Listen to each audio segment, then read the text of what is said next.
Hurry up and put $1,000 in the envelope. Even a poor woman like you can afford that much. The ridiculous request of my husband Ross makes me feel dizzy. I accept the red envelope with my trembling hands. Of course, I don't have that kind of money. I don't have that much. Go to the ATM then. There's one next to the hotel. Go quickly. That's not what I mean. I just got a pay cut the other day, and $1,000 is far more than I can afford. I've already told him about it, but he draws closer and grabs me by the shoulders. I worked for a Chinese boss, and this is the wedding of his son. If they think I went cheap on the wedding gift, he'll pass me over for promotion. Then you'll be even poorer than you are now. If you can buy your future for $1,000, it's a small price to pay, right? The hands gripping my shoulders are getting stronger and stronger. Noticing that we are acting strangely, people start to gather around us. If we continue to attract attention, it will only get worse. Besides, he has a point. If I obey him now, it'd go all well. Okay, I'll go. Yes. His expression becomes overly happy, and I was released from his grip. He has always been like this. It reminds me of a few days ago. I'm going to bed. Hey, why don't you clean after yourself? I'm tired. Good night. He disappeared into the bedroom without looking back. I let out a sigh and staggered off to the kitchen. He didn't even soak the plate in the water again. I looked at the dried-up sauce that had stuck to the plate in frustration and picked up the dish sponge. We had been married for 10 years.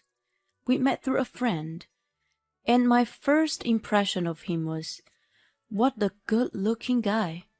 He was tall and looked a little like an actor who appeared in the popular sitcom at that time. My friend often told me that he was very popular with ladies. He knew how to treat women, and was much more sophisticated than men of his age. I thought he was an amazing guy, who wasn't calculating, but just casual in his kind manners. At the same time, I thought that I would never be able to have someone like him.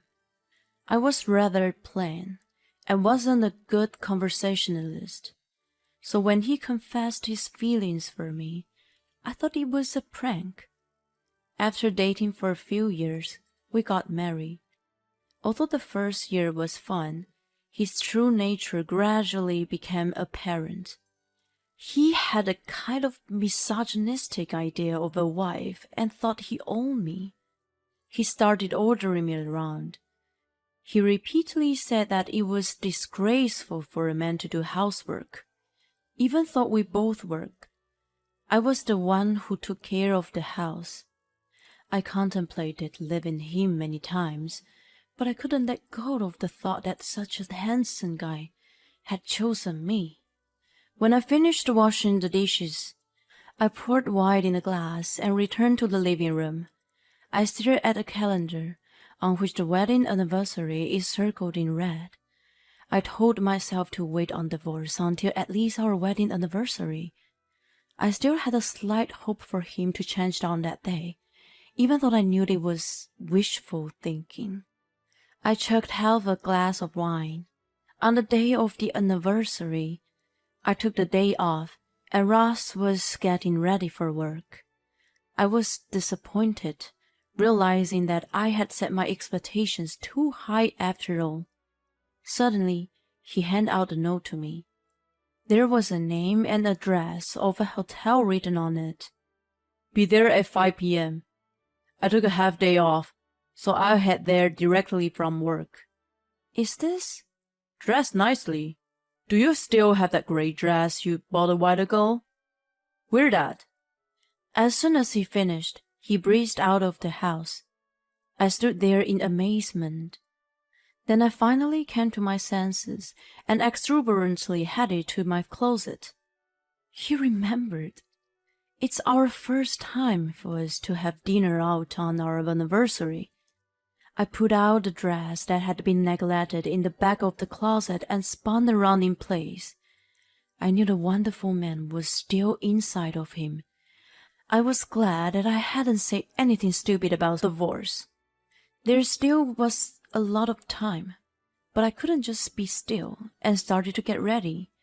I put on the dress and took more time than usual to put on makeup. I even sprayed my favorite perfume on. I put on the earrings that Ross had bought for me a long time ago. After getting my hair done at the salon, I headed to the hotel. I looked at myself in the mirror and was satisfied with the reflection of what might be the most beautiful self I had seen since my wedding. When I arrived at the designated floor, I saw a swarm of people gathering there. Ross was in the middle of it, playing with his phone. When I ran up to him and tapped his arm, he silently put his phone away in his pocket. "So many people here. Are we having dinner here?" "Dinner?" "It's our anniversary dinner, right? I was surprised when you suddenly told me." He seemed to be confused, which made me anxious. "You arranged dinner for our wedding anniversary, right?" "I never say that. I just invited you to my boss' son and my colleague's wedding." Just as I was about to go off at him, someone who looked like his boss came over to us. He immediately responded to the person with a freshly made-up smile. Although I was upset, I smiled, thinking that I could not ruin his reputation. He pretended to be a loving husband as if his previous attitude was a lie, and introduced me to the people around him. He laid out superficial praise about me that made me feel empty inside. When I was desperately trying to keep up, one of the people around us smiled at me.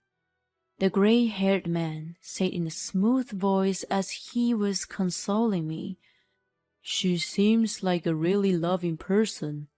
You must take good care of her." I almost cried hearing the stranger's kind words. There was no way he could have known what was going on, but I felt like he was on my side. Ross half-heartedly agreed with him. I kept putting on a smile, holding back my tears. After a while, the greetings were over, and Ross and I were left alone. He didn't even care to see how I was, but sighed deliberately to express his stress. "I'm tired of company politics. I guess women don't understand."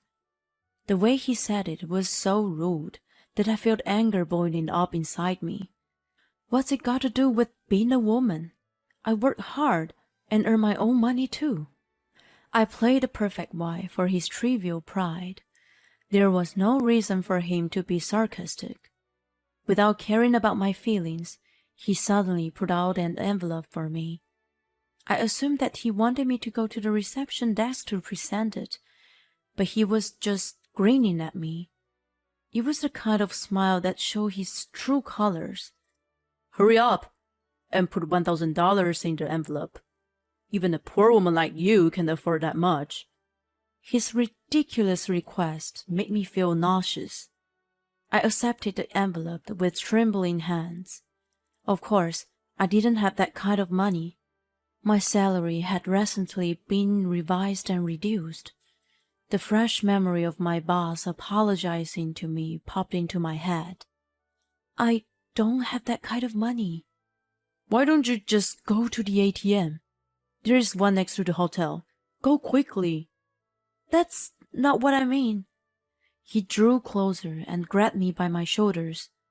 "I work for a Chinese boss, and this is the wedding of his son.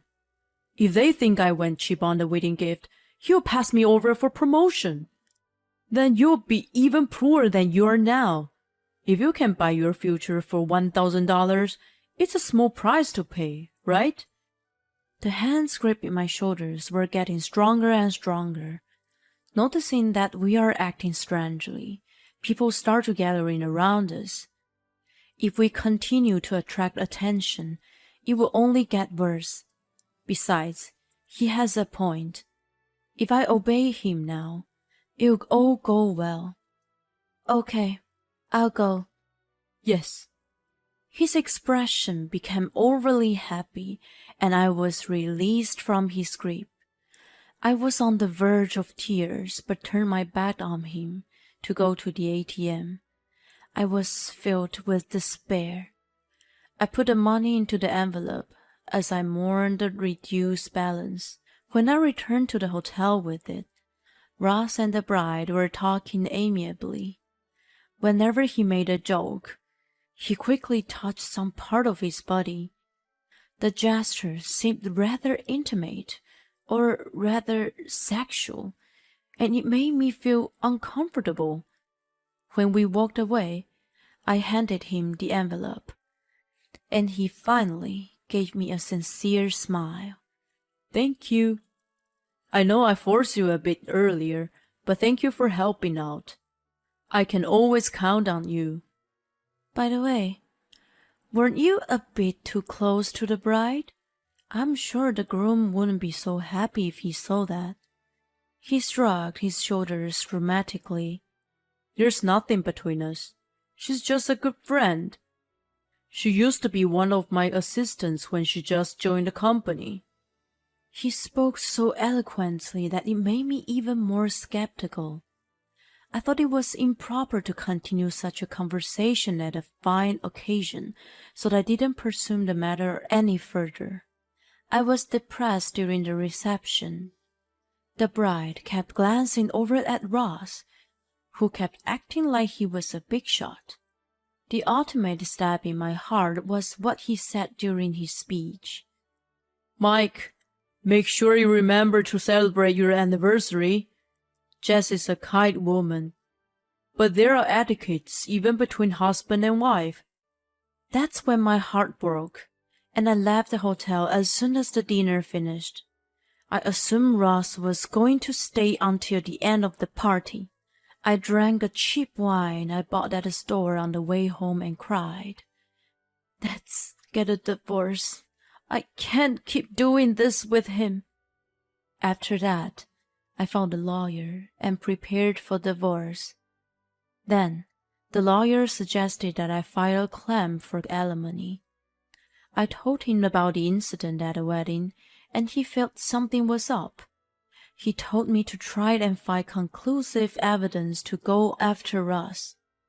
So, in parallel with preparing for the procedure, I started an affair investigation. He was certainly an inconsiderate person. Although I thought he'd never gotten that far, I surreptitiously picked up his phone. He was in the shower. I estimated the time I have to be about 5 minutes maximum. I opened the messaging app and looked at it anxiously. The names displayed were almost all male, even if the occasional female name appeared. The chats were simple and businesslike. I was about to close the app, thinking he hadn't been ruined that much after all. Then a notification came in. Your wife hasn't found out about us yet, right? It was a male name, but the message showed otherwise. I felt a shiver down my spine and carefully maneuvered the phone and avoided being double-ticked. Then I put it back in its original position. After waiting for him to go to bed that night, I looked at his phone again. Remembering the name of the man, I opened the chat. They were frequently communicating with each other. The content of the conversation was romantic and sometimes sexual. There was a photo of the woman whom I knew at a glance. It was the bride I had met at the wedding. She was supposedly his good friend. The photo was a close-up of her face, and I noticed the earrings that were the same ones I had. I had them on my ears for the wedding too. He bought the same earrings for his wife and mistress. How thoughtful of him! I could feel nothing at that point and just backed up the data on my computer. Then I sent the data to my lawyer right away. A few days later, I waited for Ross with a copy of the divorce papers and the blown-out printout of his girlfriend with the earrings. When he got up and saw the picture, he was taken aback. "What? That's—" "Good morning. Can you go through these before you leave? I don't have to explain this picture to you, do I?" "You snooped around on my phone? You're a criminal!" He ripped the picture into pieces, but it was a useless act. "I've saved all the message and the picture. You know, you're totally busted, right? I'm making sure you paid alimony." "Is this the result of using your peanut brain? Fine, I'm ready to fight." "I'm relieved to hear you say that. Let's see how you win from here." I showed him the amount of alimony and the list of the evidence of the affair I had gathered. The momentum he just had seemed to fade away. "What's wrong?" What the heck? I'll forgive you. I'll let go of the fact that you snooped around." "What are you talking about? I'll move out as soon as we file for divorce." "What do you think you're going?" "I feel sorry if you become homeless, so I'll let you stay." "Don't worry. I've already taken care of that." Realizing that I wasn't going to be talked out of it, he slumped his shoulders. "I can't pay this kind of money right now. Can you please not divorce me?" He looked so small. Maybe that's why my heart ached a little, even though I didn't need to feel sorry for him. I thought he really was remorseful. I questioned myself if it was right to cut off someone I had been for 10 years. Such thoughts crossed my mind, and the divorce filing was put on hold. It was next day the drama unfolded. "Is this Natalie?" "Ross collapsed in the office just now." "Oh my God!" I panicked and rushed to his office. As soon as I ran into the conference room I had been pointed to, I found Ross lying on the floor and his girlfriend next to him. When she saw me, she awkwardly left the room. Although I thought about going after her, I couldn't leave Ross lying there alone. Then the door opened. "Huh? Are you alone? Jess was supposed to be watching him.